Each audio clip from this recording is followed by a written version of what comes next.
मैं उन नौजवान बच्चों को सल्यूट करता हूं कि जिन्होंने बेपरवाह नहीं की अपनी किसी भी जो ज्यादतियाँ उनके साथ हुई। पैसों से कच्ची शराब, जो हल्की शराब पंजाब से वहाँ से जहाँ जम्मू कश्मीर में आ रही है और जहाँ पैकिंग करके गरीब लोगों को पिलाई जा रही है।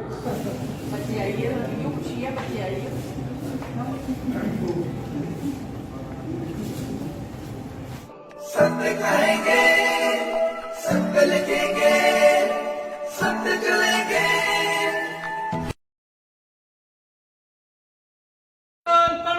जिंदाबाद जम्मू एकता, जिंदाबाद जम्मू एकता, जिंदाबाद जम्मू एकता, जिंदाबाद नेशनल कॉन्फ्रेंस, जिंदाबाद नेशनल कॉन्फ्रेंस, जिंदाबाद जम्मू। इकट्ठे होने का मकसद यही था कि हमारे जो युवा राजपूत सभा के जेल में बंद किए गए थे उनको रात को 3 बजे छोड़ा गया है।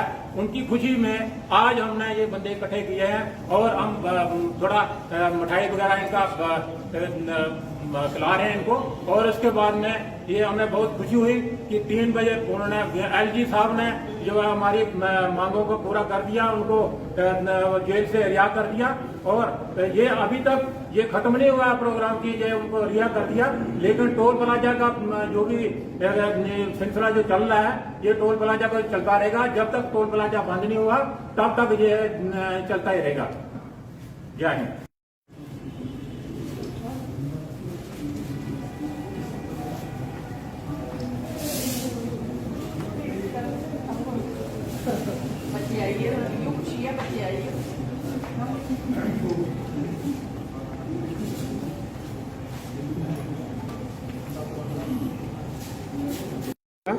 कि नेशनल हमने तो आज प्रोग्राम किया तो बनाया था कि आज हम प्रोटेस्ट करेंगे। जो हमारे बेकसूर जो नौजवान बच्चे राजपूत सभा से जिनका ताल्लुक़ है, उन्होंने जो आवाज़ उठाई लोगों के अधिकारों के लिए कि जो ये मनमानी कर रहे हैं। मैं ये कहना चाहता हूँ कि ये जो नेशनल हाईवे अथॉरिटी जिन्होंने एक पैरामीटर बनाया हुआ है कि 60 किलोमीटर के अंदर टोल नहीं लगेगा, लेकिन ये बड़ी अजीब सी बात लगती है कि इन्होंने लखनपुर में टोल है, उसके बाद फिर इन्होंने बीजेपुर में टोल है, बीजेपुर से लेकर 15 किलोमीटर के आगे सरोवर में इन्होंने टोल प्लाजा लगाया है। वो लोगों से ये जबरन जो पैसा वसूल कर रहे थे। तो इस अब पिछले दिनों जब आपने देखा कि बारिशों की वजह से रोड वगैरह ख़राब हो गए, लोगों को एक तो वो मुश्किल आ रही थी कि पहले जो सफ़र आधे घंटे में तय होता था वो 3-3 घंटे लग रहे थे गांव से घूम घूम के आते। ऊपर से इनकी लाठी होती थी कि अभी टोल भी दो। तो ये एक बात है जो पिछले एक अरसे से मुख्तलिफ़ किस्म की ऑर्गेनाइजेशनें और मुख्तलिफ़ किस्म की ये जो पॉलिटिकल पार्टीज़ हैं वो उठा रही थी, किसी ने सुनी नहीं। लेकिन आज मैं समझता हूँ कि राजपूत सभा के जो नौजवान जो बच्चे हैं, जो उन्होंने थोड़ा इनिशिएटिव लिया, जब ये बात उठाई तो उनके साथ पूरा जम्मू प्रांत खड़ा हो गया। जितने भी संगठन जो हमारे व्यापारी संगठन, जितनी भी सोशल ऑर्गेनाइजेशन या जितनी भी पॉलिटिकल पार्टीज़ थी, वो उनके साथ खड़े हो गए। तो इस सिलसिला में मैं आपको ये कहना चाहता हूँ कि हमारी जो लीडरशिप है नेशनल कॉन्फ्रेंस की, जिसने इस सिचुएशन पे पूरी पैनी नज़र रखी हुई थी, तो उनकी भी हदायत थी। हमारे जो मैं आपको कहना चाहता हूँ, जैसे कि नेशनल कॉन्फ्रेंस ने इसमें बहुत बड़ा एक योगदान दिया है। रियासी में हमारे अब्दुल गनी मलिक साहब जो फार्मर मिनिस्टर हैं, उन्होंने एजिटेशन वहाँ पे की, प्रोटेस्ट किया। जम्मू में हमारे रतन लाल गुप्ता साहब हैं, उन्होंने प्रोटेस्ट किया। कठुआ में हमारे अजय स्तोत्रा साहब हैं, सीनियर लीडर साहब मंत्री हैं, उन्होंने प्रोटेस्ट किया। जब पूरे प्रांत में, पूरे जम्मू में हलचली हो गई तो ये जो सरकार है, जो एलजी सरकार, ये थोड़े से डर गए होंगे। तो इन्होंने रात के 3 बजे हमारे नौजवान बच्चों को वो रिहा कर दिया। इससे हमें थोड़ा सा खुशी हुई। हमने आपस में सब भाइयों ने आपस में मिठाइयाँ भी बांटी। तो मैं लेकिन ये आपके माध्यम से कहना चाहता हूँ कि मैं आज आपके माध्यम से और अपने नेशनल कॉन्फ्रेंस के इस कार्यालय से मैं उन नौजवान बच्चों को सल्यूट करता हूँ कि जिन्होंने बेपरवाह नहीं की अपनी किसी भी जो ज्यादतियाँ उनके साथ हुई, और लोग हित में खड़े हो गए और लोगों को इंसाफ भी के लिए जो उन्होंने मुद्दा उठाया है, तो वो मुद्दा भी हल नहीं हुआ है। मैं उन बच्चों को भी कहना चाहता हूं और ये सोई हुई जो अंधी बहरी सरकार है इसे भी बताना चाहता हूं कि अब ये जो बात है, ये जो बाल है नेशनल कॉन्फ्रेंस के हाथ में आ गया है, लोगों के हाथ में आ गया है। हम तब तक चैन से नहीं बैठेंगे जब तक वो जो सरोवर का जो टोल प्लाजा है उसे इमीडिएट बंद किया जाए। ये जो स्मार्ट मीटरों की बात जो बच्चे हमारे कर रहे थे उसे भी पूरी तौर पे बंद कर दिए जाए, क्योंकि जहाँ पे जब नेशनल कॉन्फ्रेंस का दौर था, मैं आपको ये बात बताना चाहता हूँ, हम भी तो आम नागरिक हैं, तो वहाँ एक ही मीटर होता था जो कई साल चलता था और जो बिल उसके आते थे लोग पे भी करते थे। पिछले 2-2.5 साल पहले इन्होंने एक डंडा चलाया कि नहीं जी ये अब डिजिटल मीटर आएंगे, उससे बिल्कुल वो जो ठीक होगा। तो वो मीटर जो जिसकी कास्ट 400 रुपये होती है तो वो आम लोगों को 14,000 का ख़रीदना पड़ता है। अब वो बीच में के जो पैसा होता है वो कौन खाता है इसका तो हमें पता है नहीं, कि ये सरकार बार बार नए ऑर्डर करती है कि ये मीटर बंद करो, अब ये लगाओ। अब वो डिजिटल मीटर लगे हैं तो नया इनका फरमान आ गया कि अब स्मार्ट मीटर लगाओ।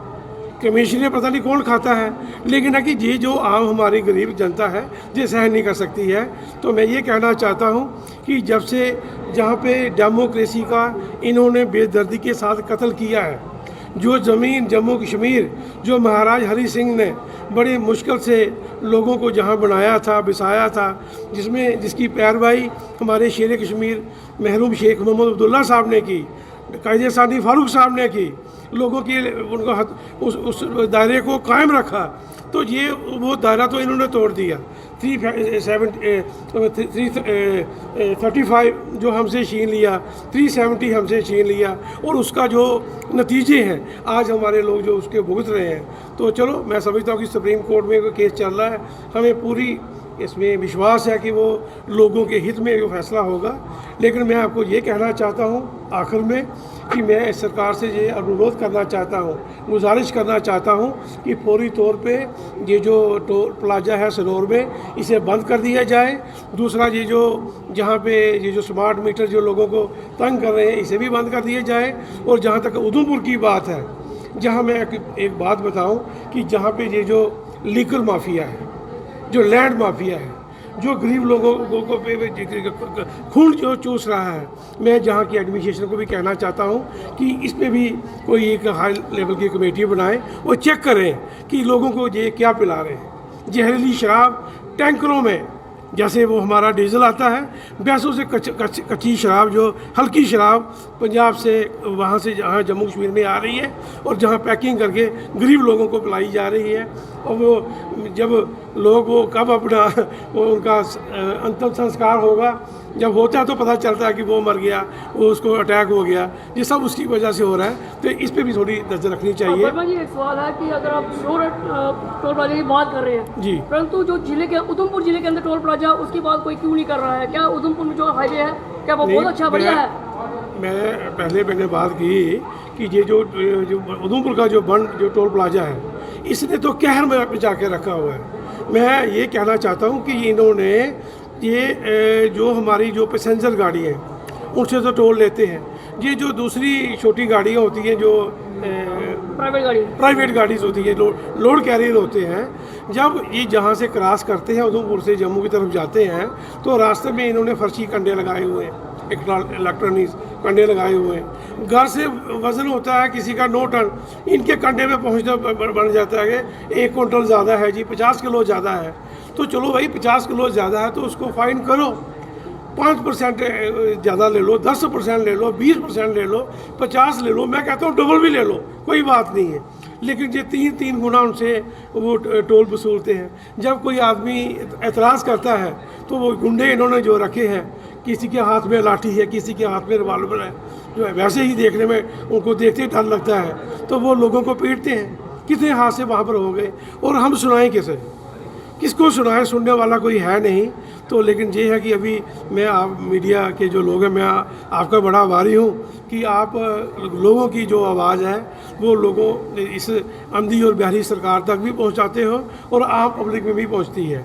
तो मैं आपके माध्यम से भी कहना चाहता हूँ कि इस पे भी एक हाई लेवल की कमेटी बननी चाहिए जो निगरानी करे कि ये जो लोग जो आए हैं, पता नहीं कहाँ के हैं, पंजाब के हैं, कहाँ के हैं, जो हमारे गरीब लोगों का खून चूस रहे हैं, उनका खून पी रहे हैं, तो उन पे भी थोड़ी निगरानी होनी चाहिए ताकि लोगों को थोड़ी राहत मिले।